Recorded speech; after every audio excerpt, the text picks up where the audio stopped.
प्रणाम, नमस्कार आप सबको। मैं त्रिभुवन चौहान और अभी खड़ा हूं मैं केदार घाटी की एंट्रेंस पर, कुंड का पुल, या यूं कहूं ये व्यवस्था जैसी हालात आज ये कुंड के पुल की हो रखी है, हमारे आम जन की भी हालत कुछ ऐसी ही है। वो बिखरे पड़े हैं, नीचे से कभी कभी टल्ले लगाए जाते हैं, बहका उनको बहलाया फुसलाया जाता है कि भैया अभी ना गिरना या अभी व्यवस्था नहीं हो सकती। पानी का वेग देखो आप, रात भर बारिशें आती रही, तमाम चीजें होती रही, और ये हमारे लोगों का, आप थोड़ा तस्वीरें देखिए, ये तस्वीर कहती है कि हमारे लोगों को कितनी परेशानियां हैं। अभी ये गाड़ी हिला रहे हैं, उसमें तेल शायद नहीं है क्योंकि पंप के लिए आने के लिए रास्ता ये बंद है। तो कतई उन्होंने सोचा होगा कि भैया हम क्या पता भीरी चंद्रापुरी या फिर आगे तिलवाड़ा तक पहुंच जाएंगे जहां हम तेल डला पाए, लेकिन वो भी नहीं डला पाएंगे। खैर, दरअसल ये सब सिचुएशन क्यों शुरू हुई, आज हमने एक टैग की थी। ये देखिए, अब ऐसे में गाड़ियां कैसे निकलेंगी, किस तरह से ये निकालेंगे, ये जबरदस्ती भी हम ही लोग कर रहे हैं, है ना। हमें लगता है कि ये जो व्यवस्थाएं हो रखी, ये हमारी लाइफ का भी हो रखा है। हम अव्यवस्थाओं में इतने उलझ गए हैं ना, हमें पता नहीं चल रहा है कि सही क्या है गलत क्या है। आम जनता इतनी परेशान है कि उसे कुछ करने का मन तो है, लेकिन समझ नहीं आ रहा है कैसे करे। आज केदारनाथ में यात्रा को बंद हुए तकरीबन, ये आपदा से पहले भी बरसात में बहुत ढीला था, और जब से ये हुआ है तब तक तो शून्य है। इस पुल को भी तकरीबन 26-27 तारीख को ये टूटा था नीचे से, और उसके बाद अभी तक इसका कोई उपाय नहीं हो पाया है। सभी लोग बड़े मुश्किल से, ये देखिएगा, इतने मुश्किलात भरे उनसे ऐसे निकल रहे हैं, और कुछ लोग इधर से आ रहे हैं जहां से हम अभी आए हैं, वो रास्ता भी बहुत दिनों से बना नहीं है। अब आता हूं मैं मुख्य मुद्दे पर। एक पोस्ट हमने डाली थी जिसमें हमने कहा कि भैया जो केदारनाथ घाटी के तमाम व्यवसायी हैं, और इसमें केदारनाथ घाटी ही नहीं, मैं बात करूंगा यहां से नीचे भीरी चंद्रापुरी अगस्त मुनि या फिर ऊखीमठ वाली बेल्ट पर, यहां पर तमाम वो व्यवसायी हैं जो छोटे मोटे हैं।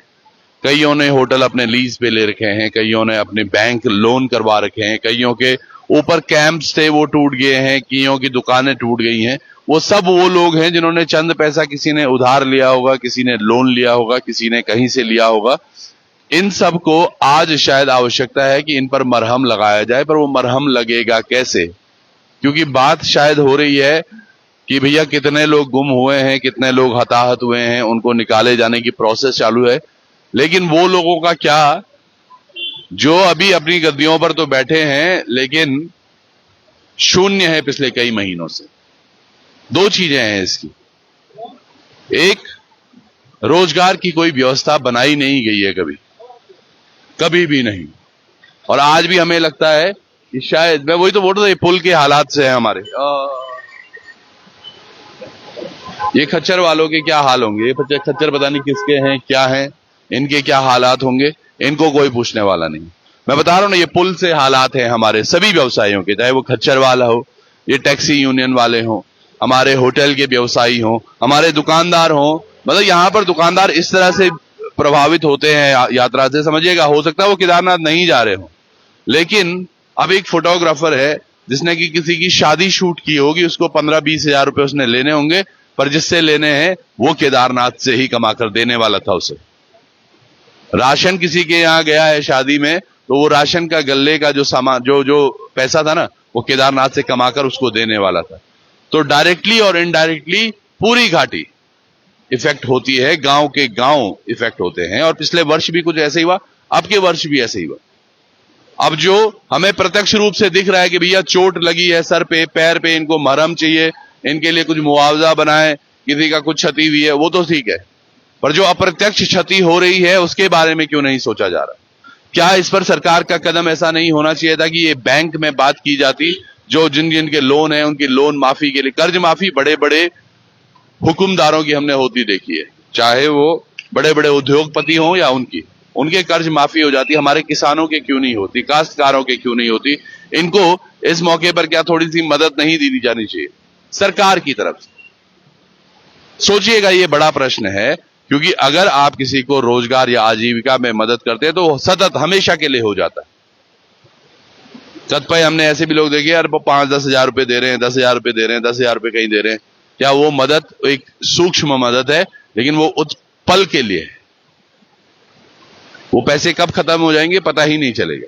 लेकिन अगर वो बैंक लोन्स माफ हो, उसमें कुछ रियायत हो, ब्याज की दरों में कटौती हो या ब्याज कम किया जा सके, इस तरह की पद्धति शायद सरकार को काम करना चाहिए। जो केदार घाटी के जो इतने भी बाशिंदे हैं, ये तमाम जो व्यवसायी हैं, जो उन शहरों पर बैठे हुए हैं जहां ग्राहक आज आ रहे हैं तो शायद वो उधार ले रहे हैं क्योंकि उनके पास देने के लिए नहीं है, ना पिछला चुका पाए हैं वो,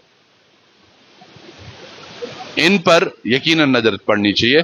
और ये पुल, ये इतिहास लिखने वाला जरूर है। अब की बार बड़ी सारी बातें हुई हैं कि यहां पर वैली ब्रिज हम बनाएंगे, ये ब्रिज बनाएंगे, वो ब्रिज बनाएंगे। सोचिएगा आज 20-22 दिन हो गए, वो तो वैकल्पिक मार्ग, वो भी इतना असुरक्षित और इतना क्या कंडीशन में है वो वैकल्पिक मार्ग हम सबको पता है। उस वैकल्पिक मार्ग के जरिए हमारी आज यातायात की व्यवस्थाएं हैं। जो आदमी रुद्रप्रयाग से अगर गुप्तकाशी का किराया कभी 50-70 रुपए दे रहा था, आज वो 100-125 रुपए दे रहा है।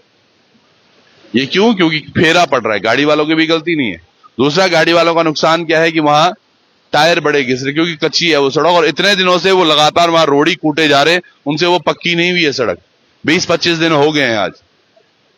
तो क्या व्यवस्थाएं हैं? इसका क्या हो रहा है? ये L&T कंपनी को कोई क्यों नहीं कुछ बोल रहा? इनकी वजह से ही ये पुल टूटा है, इनको क्यों नहीं कोई बोलता?